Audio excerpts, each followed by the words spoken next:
Can the Indian military upgrade their weapons and tactics before it's too late to deter a potential conflict with China at their border? Boy, I hope so. Getting drafted for World War III would be super inconvenient. If you weren't aware, the Indian Army is in the middle of a massive emergency military reorganization plan called the Future Infantry Soldier as a System, or FINSAS. FINSASy? Which promises to upgrade the regular Indian infantrymen in three main categories: protective gear, primary weapon, and electronic accessories, effectively taking them from the 1980s into the modern era. On top of all of that, they're doing a major top-down shift in doctrine that we'll get into later in the video. But the problem here that they're dealing with is years of delays and budget negotiations that have jeopardized the success of all the upgrades, all while China marches forward. RUSI Military and Intelligence Research Fellow Mark Phillips said, quote, "In the Indian Army, civil servants maintain considerable control of financing. Bureaucrats focus on the process of decision-making instead of the outcome."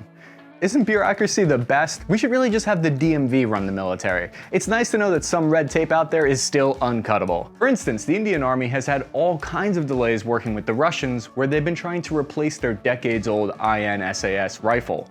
It's proving incredibly difficult to get a new AK-203 manufacturing plant all set up in their country. So the Indian Army just decided to straight up say and acquire over 100,000 SIG-17s in the meantime. In this video, I want to prove once and for all that chicken tikka masala is actually an Indian dish, not a British one. Wait, no, that's a different video. In this one, I want to examine the Indian military and their modernization effort.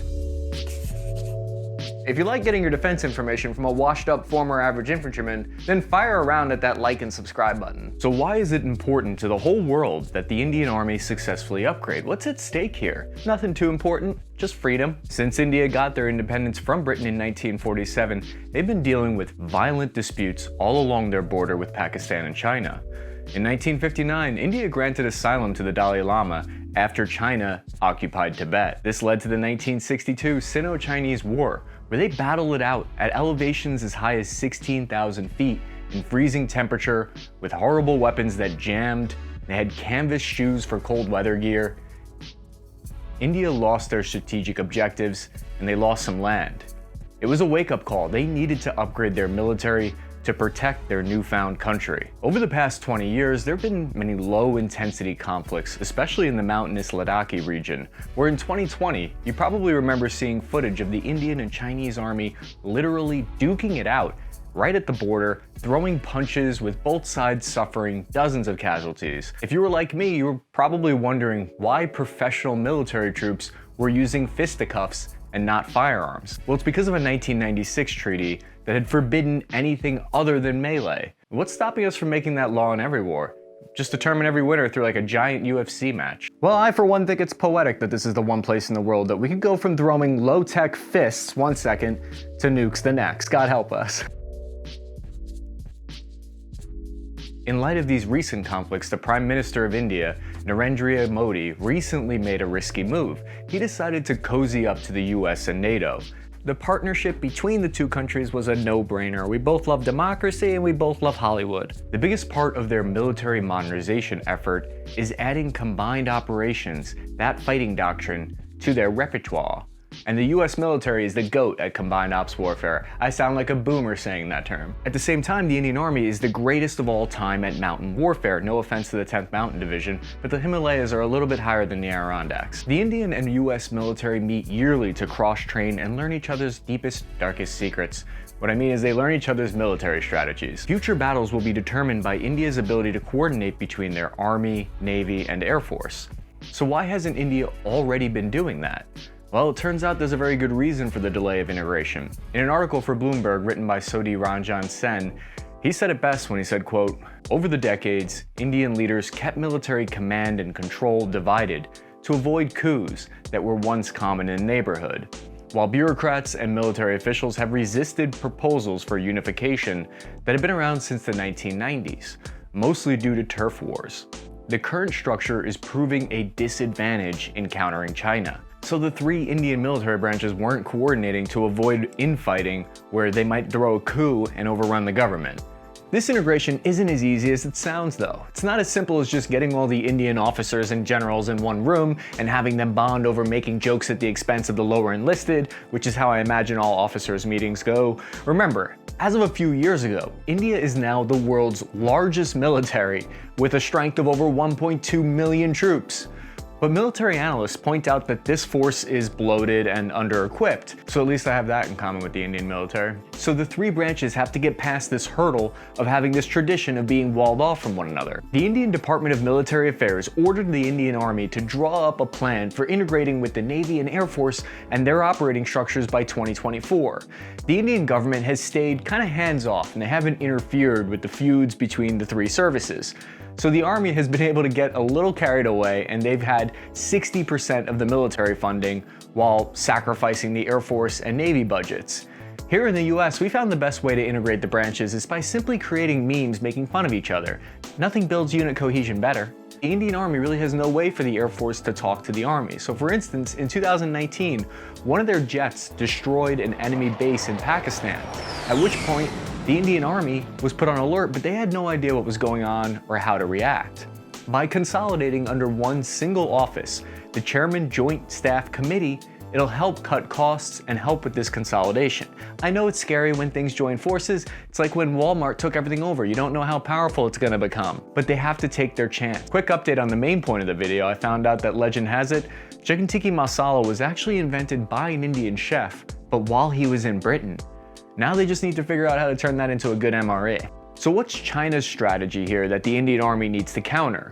Ashley Tellis, senior fellow at the Carnegie Endowment for the International Peace, said that one of the techniques that the Chinese military is using on the border is referred to as salami slicing, where they slowly encroach on tiny sections of the enemy territory over a long period of time. As an Italian, I feel a little bit disappointed that I didn't know about the salami slicing military term. I can't wait till China uses the secret Italian military tactic of the prosciutto push. So India needs to be able to counter these low-intensity probing missions. Specifically, the Indian Army needs to invest in upgrading their regular soldiers, because these clashes are often determined by the will and skill of the troops. More so than anywhere, because of the extreme terrain, high elevations, and low temperature, which is prohibitive for vehicles. The disputed border along the Himalayan mountains comes down to soldier versus soldier, mano a mano. The Indian infantry famously fights on the world's highest battleground, sometimes reaching elevations over 17,000 feet above sea level. How's that for a game of King of the Hill that I would never want to play?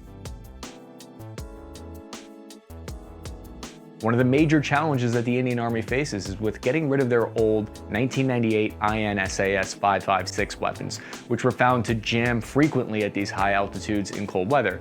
They even had cracking in their polymer magazines, and their weapons would fire on fully automatic when they were actually set to burst. Cold does crazy things to military equipment. In 2007, the original plan by the Indian Army was to develop an entirely new rifle that had interchangeable barrels so troops could switch between the 5.56 and the 7.62 on the fly. But this fell through, and they instead had to order 100,000 regular old AK-47s instead. This was because they had an emergency and they just needed a rifle that would work and be reliable in the cold temperatures. Since then, they've abandoned trying to reinvent the wheel. Instead, they're working to acquire the Russians' AK-203, which is chambered in the 7.62 by 39mm instead. And that's kind of weird because at this point, that's an old military cartridge that no one feels like is better than the 5.56, so it's strange to see them going back to that old ammo type. I think it's to save money and use that old ammo. They'll be able to actually trust the AK-203 though, that's the main point. It won't break apart or jam. So to make sure we're all on the same page here, yes, the Russian army is arming the Indian army against the Chinese army, and at the same time, the Indian army is working with the United States to acquire the SIG 716I. It's a direct impingement 7.62 by 51mm weapon, but I can't help but feel like the Indian army is a little unsure what type of caliber they want to use and what type of weapon. They have bullpups, the Tavor, they have 5.56, they have 7.62.